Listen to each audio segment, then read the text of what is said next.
Hello, my friends. I'm Dr. Edward Thompson, a medical nutrition specialist here in the United States. And for more than 3 decades, I've had the privilege of walking side by side with men and women in their 50s, 60s, and beyond. I've listened to their worries, celebrated their victories, and most importantly, helped them make sense of what's happening inside their own bodies. Today, I want to sit down with you, not as a lecturer or a distant expert, but as a fellow traveler who also knows what it means to wake up and feel the years settling into the body. And the topic we'll explore together is cholesterol, this little word that carries so much weight, so much fear, and so many misunderstandings. Cholesterol, the misunderstood guest. Over the years, I've had countless patients walk into my office holding their lab results with trembling hands. Their eyes scan down the page, stop at the word cholesterol, and then they look at me as if they've just been handed a life sentence. But here's the truth I always share with them. Cholesterol is not your enemy. In fact, without cholesterol, your body wouldn't survive a single day. It's woven into the very fabric of life. It helps create your hormones, the ones that allow you to wake up with energy to think clearly, even to experience joy. It helps form vitamin D, the vitamin of sunlight, which strengthens your bones and lifts your spirit. It lines the walls of every cell, protecting and shaping the very building blocks of who you are. So if cholesterol is so important, why do we fear it? The problem is not its presence, but its excess. Imagine cholesterol as a guest at your dinner table. A few guests bring warmth, laughter, and stories. But when too many arrive uninvited, the house grows crowded, noisy, even dangerous. That is what happens inside your blood vessels when cholesterol runs wild. LDL and HDL, the two faces of cholesterol. Science has given us two names that you may have seen on your lab test: LDL and HDL. Doctors often call LDL the bad cholesterol and HDL the good cholesterol. Let me tell you a story to explain. Picture your arteries as clean, smooth highways carrying life-giving blood to every part of your body. LDL acts like a truck that sometimes spills its cargo along the road. If there are too many of these trucks, the spilled cargo piles up, narrowing the lanes, making traffic slow and dangerous. One day that traffic jam could block the road entirely, causing a heart attack if it happens in the vessels of your heart, or a stroke if it happens in your brain. Now imagine another kind of truck, the cleanup crew, that's HDL. It drives along the same roads, collecting the spilled cargo, sweeping away the debris, and carrying it back to the liver, where it can be broken down and removed. When HDL is strong and plentiful, it protects you. When LDL overwhelms, it puts you at risk. The ideal balance: LDL, low, HDL, high. That's the combination that keeps your arteries young, flexible, and free-flowing. Eating smart, the art of choosing wisely. When I sit with my patients, many of them in their 60s, they often sigh and tell me, "Doctor, I've cut out everything with fat, but my cholesterol is still high. What more can I do?" And I lean forward, smile gently, and remind them it's not about cutting everything out. It's about choosing wisely.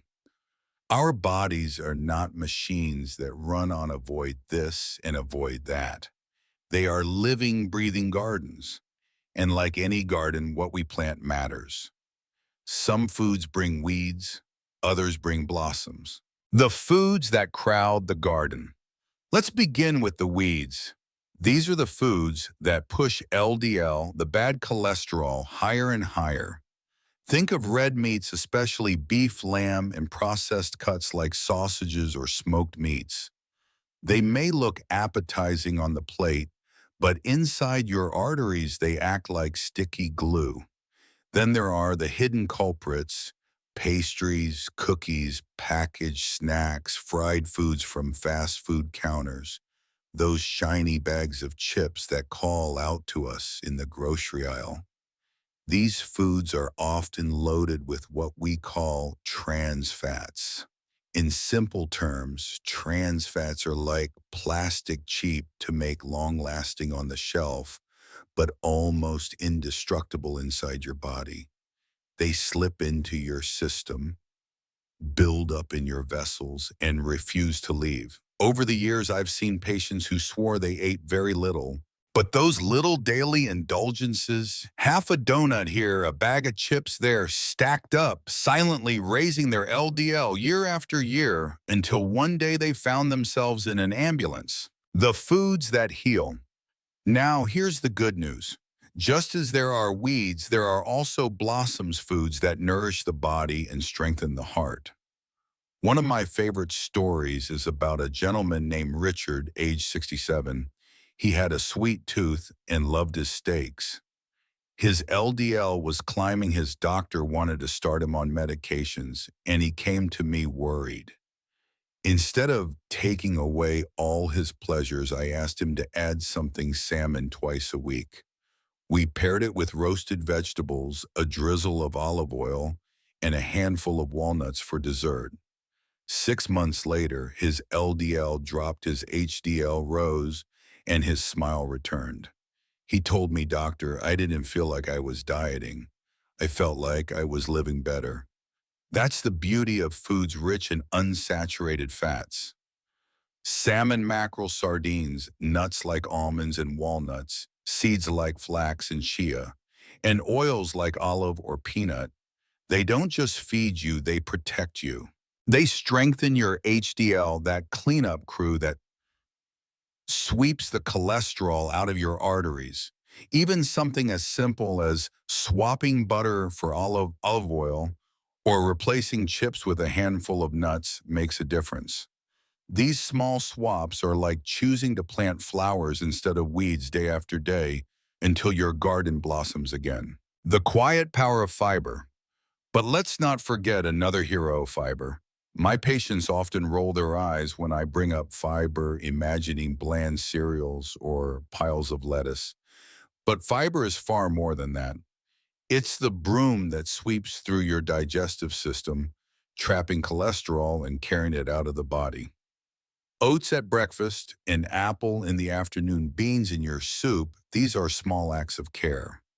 I once had a patient, a retired teacher, who made it her mission to add one fiber friend to every meal. She called it her heart hug. Within a year, her cholesterol dropped, her energy lifted, and she said she felt 10 years younger. Sugar, the silent saboteur. And then there's sugar. Many people think sugar has nothing to do with cholesterol, but it does. Excess sugar, especially from sodas, candies, and processed foods, pushes the liver to create more fat and more LDL cholesterol. So when you choose sweetness, let it come from fruit. A ripe peach in summer, a handful of blueberries, or even a square of dark chocolate.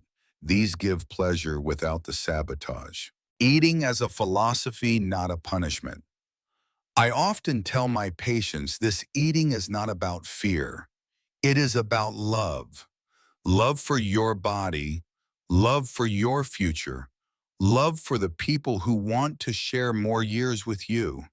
You don't need to starve. You don't need to cut out joy. Instead, shift your perspective. Eat to heal, not just to fill. Eat to give your heart strength, not to satisfy a momentary craving. When you sit at your dinner table tonight, pause for a moment. Look at your plate and ask, is this plate building me up or breaking me down?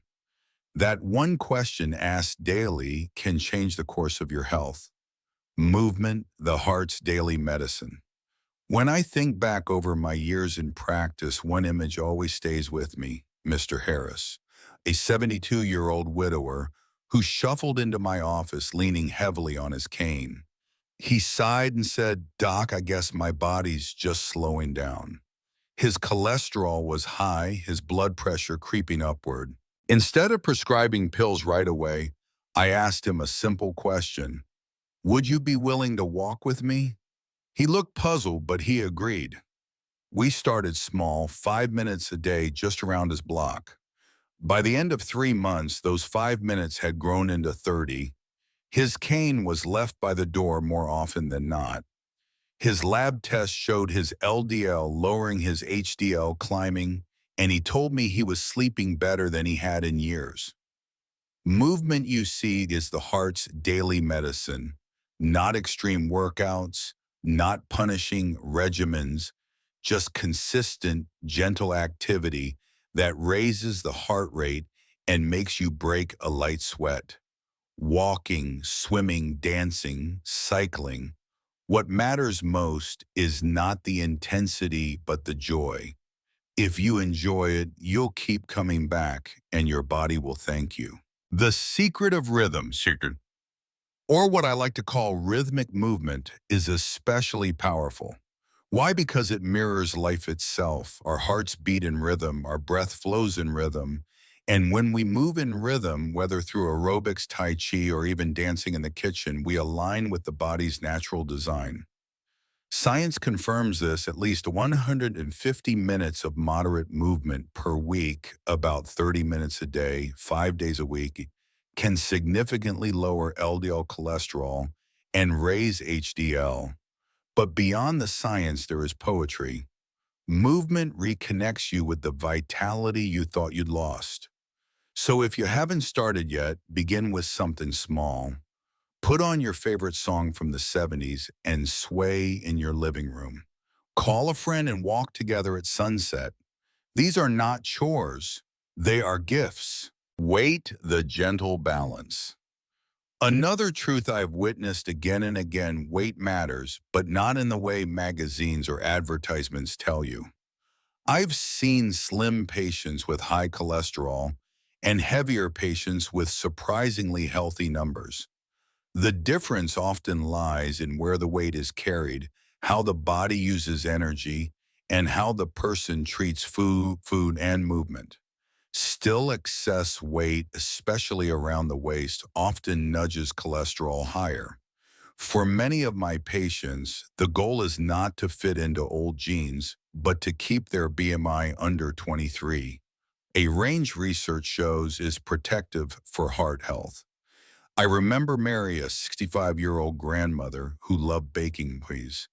She didn't want to give them up entirely, so instead of saying no more pies, I asked her to share them.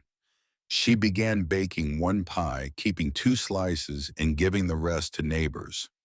Over time, her weight dropped steadily, her cholesterol improved, and her joy of baking remained untouched.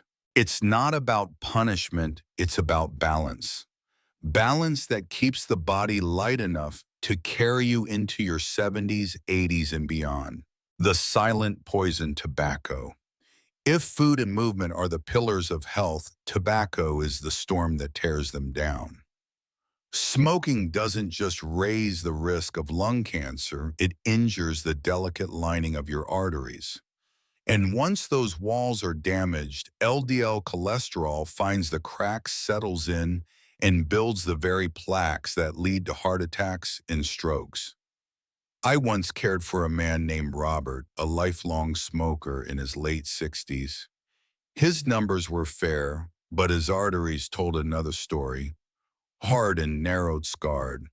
He had quit smoking only 2 years earlier, and he often told me, with tears in his eyes, I wish I had stopped sooner. I could have danced longer with my wife. Friends, whether you smoke yourself or breathe the smoke of others, your arteries feel the damage. The single best gift you can give your heart today, right now, is to stop. It is never too late. Within weeks, your circulation improves.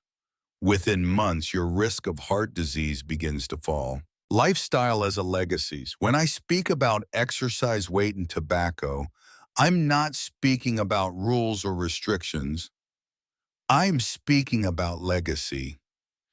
Each step you take on a morning walk, each choice to share a slice of pie instead of finishing it alone, Each cigarette you choose not to light, these are not just choices for today.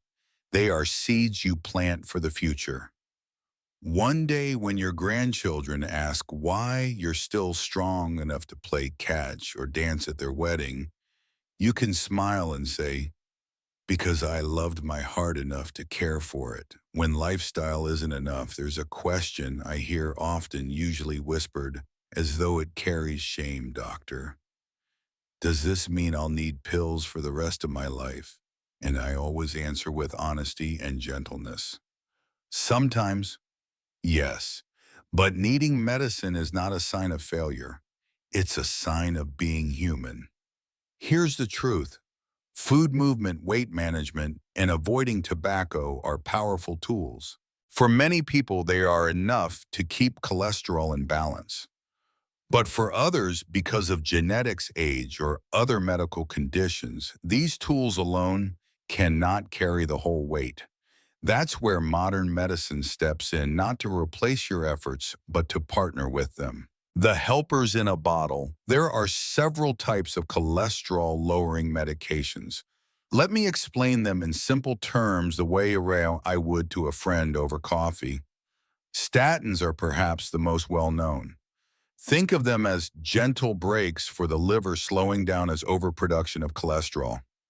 For many of my patients, statins have saved lives, reducing heart attacks, strokes, and hospital visits. Then there are medicines called bile acid binders. They work like magnets inside your gut, trapping cholesterol and carrying it out before it can cause harm. It's a clever trick, using the body's own pathways to remove excess. A third group, called absorption inhibitors, act in the intestines, blocking cholesterol from food so it never even enters your bloodstream. Each of these has its place, and sometimes doctors combine them, tailoring treatment like a suit stitched perfectly for your needs. Medicine is a bridge, not a crutch. But here's what I want you to remember. Medicine is not a free pass to ignore lifestyle. I've seen patients start a statin and then think, good, now I can eat whatever I want. But that's like patching a roof while still pouring water through the ceiling. Your body deserves both the support of medicine when needed and the daily care of wise choices. Together they create a safety net. Alone, either one can only carry so much. I had a patient, Linda, age 63. She resisted medication for years, fearing side effects. Finally, after a small heart scare, she agreed to try statins while also walking every evening and cooking with olive oil instead of butter. Within months, her numbers improved dramatically, and more importantly, she felt stronger, calmer, and hopeful again. She told me I thought pills meant the end, but they gave me a new beginning. The importance of partnership. If you find yourself at the point where your doctor suggests medicine, don't see it as a punishment. See it as partnership. Your physician is not trying to control you. They're trying to extend your story to give you more chapters with the people you love. And always, always remember, your treatment is personal. What works for your neighbor or your cousin may not be right for you. That's why regular checkups matter. The blood test is not just numbers on a page, it's a window into how your arteries are aging, how your heart is preparing for the years ahead. Wisdom over fear. I've lived long enough and practiced long enough to know this: fear paralyzes, but wisdom empowers. Cholesterol left uncontrolled can rob you of years, but understood, respected, and managed wisely, it doesn't have to. Whether your path includes lifestyle alone, lifestyle with medicine, or even more advanced treatments, the goal is the same: to give your heart the freedom to keep beating, steadily carrying you through decades of memories yet to be made. Closing thoughts. So my friends, let's pause here. We've walked through the nature of cholesterol, the foods that harm and heal, the power of movement, the balance of weight, the danger of tobacco, and the role of medicine. Each of these is a thread, and when woven together, they create a fabric strong enough to wrap around your heart and keep it safe. The journey is not about perfection. It is about persistence. Every wise meal, every joyful walk, every cigarette left unlit, every pill taken as prescribed, these are the daily bricks that build the house of your health. And that house, it's where your laughter, your love, and your legacy live. My friends, if you've stayed with me until now, I want you to pause and take a deep breath. Feel your chest rise, your heart beating inside. That steady rhythm is a gift, and like every gift, it asks for care. Cholesterol is not the villain some headlines make it out to be. It is a companion, sometimes loyal, sometimes unruly, and like any companion, it needs guidance. Through mindful eating, daily movement, balanced weight, avoiding tobacco, and when necessary, the wisdom of modern medicine, you can guide cholesterol to serve you rather than harm you. I often remind my patients, health is not something you chase at the doctor's office once a year. Health is something you practice bite by bite, step by step, choice by choice. And the reward, more mornings to watch the sun rise, more evenings to sit with loved ones, more years to laugh, dance, and tell your stories. So tonight, before you go to bed, ask yourself just one question. What is the one small thing I can do tomorrow to love my heart? Perhaps it's swapping butter for olive oil. Perhaps it's a short walk after dinner. Perhaps it's calling your doctor to schedule that overdue checkup. Whatever it is, take it. Small steps build long journeys. If this message has touched you, if you've learned something new today, I invite you to share it. Share it with a spouse, a sibling, a friend, because knowledge becomes powerful when it spreads. And don't forget to subscribe to this channel. Each week, I bring you new conversations, new stories, and new science to help you live not just longer, but better. Take care of your heart, my friends. It has carried you faithfully for decades. Now it's your turn to carry it wisely, gently, with love. I'll see you in the next video. Until then, stay strong, stay hopeful, and stay kind to yourself.